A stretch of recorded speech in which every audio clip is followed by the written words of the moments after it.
Stéphane Distinguin, bonjour, vous êtes un entrepreneur emblématique du digital. Vous avez créé Faber Novel, une entreprise de plus de 350 personnes. Vous êtes ancien membre du Conseil national du numérique. Vous êtes président de la grande école du numérique. Nous allons débattre avec vous de la résilience, ou doit-on dire de l'antifragilité des entreprises. 2020 a été une année très très atypique, terrible pour certains secteurs. D'autres ont tiré leurs épingles du jeu. Comment est-ce que les entreprises françaises ont utilisé le digital pour renforcer leur résilience? Qu'est-ce que les entreprises françaises, qui sont vos clients, ont appris en 2020? Alors, les entreprises, je pense qu'elles ont appris deux choses qui sont assez contraires dans l'exercice. C'est d'abord les fondamentaux. C'est-à-dire qu'on s'est tous, petits et grands, on s'est rappelé ce que c'était vraiment que dans les fondamentaux, il y a le cash. Donc, c'est suivre sa trésorerie peut-être un peu plus qu'auparavant. Il y a le sujet aussi d'être au contact de ses clients, d'apprendre à survivre. En fait, vraiment, il y a qu'au contact de ses clients qu'on s'est sauvé. Puis après ça, il y a un sujet qui est beaucoup plus d'innovation. C'est-à-dire qu'il a fallu être extrêmement agile, réussir à trouver des nouveaux produits, nouveaux services, réussir à basculer quasiment en quelques jours sur des nouveaux modes opératoires qui sont, et moi ces expressions que je retiens de cette période, à distance et en présence, et qui ont recomposé en fait la collaboration au sein d'une entreprise, donc le rapport employeur-employé, et puis de l'autre côté le rapport avec les clients sur toute la partie de la distribution. Je me permets de vous parler d'antifragilité et vous préciser par rapport à la résilience. Pour les personnes qui nous écoutent, je me dire que la résilience, c'est de retrouver sa forme. L'antifragilité, qui est donc l'exemple de Nassim Nicolas Taleb, c'est le fait de progresser en fait dans l'adversité. C'est le fait de se dire que justement on sortira de la crise un peu meilleur en ayant appris des choses. Donc je pense que chaque entreprise a réussi à trouver quelque chose dans lequel elle a progressé. Donc c'est cette partie qu'il faut chérir, et que dans une absence totale de certitude, qui est le sujet du moment, c'est qu'est-ce qu'on a trouvé qu'on fait mieux après la crise qu'auparavant. C'est ça l'antifragilité. Certaines entreprises disent que pendant le premier confinement, au printemps 2020, elles ont fait en 5 ans d'innovation digitale en 3 mois, par la force de la nécessité. Comment faire pour qu'elles gardent ce rythme d'innovation à l'avenir?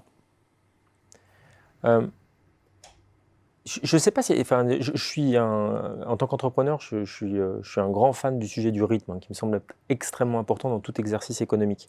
Mais ce qui me semble important de voir, c'est qu'il y a eu un système de bascule. Est-ce qu'on va rester dans le même rythme d'innovation? Je ne sais pas. En revanche, je pense que c'est extrêmement clair que les usages qui ont été testés, rendus obligatoires pendant les confinements et toute la crise sanitaire, sont là pour rester.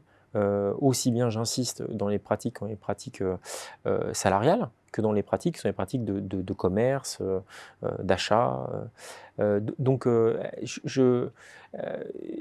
il- en informatique, on parle de backlog. Donc, on a créé du backlog sur cette situation. Je pense qu'on a tous, en fait, dans ce sujet que je viens d'évoquer de l'antifragilité, on a identifié des choses. On doit tous avoir des roadmaps aujourd'hui.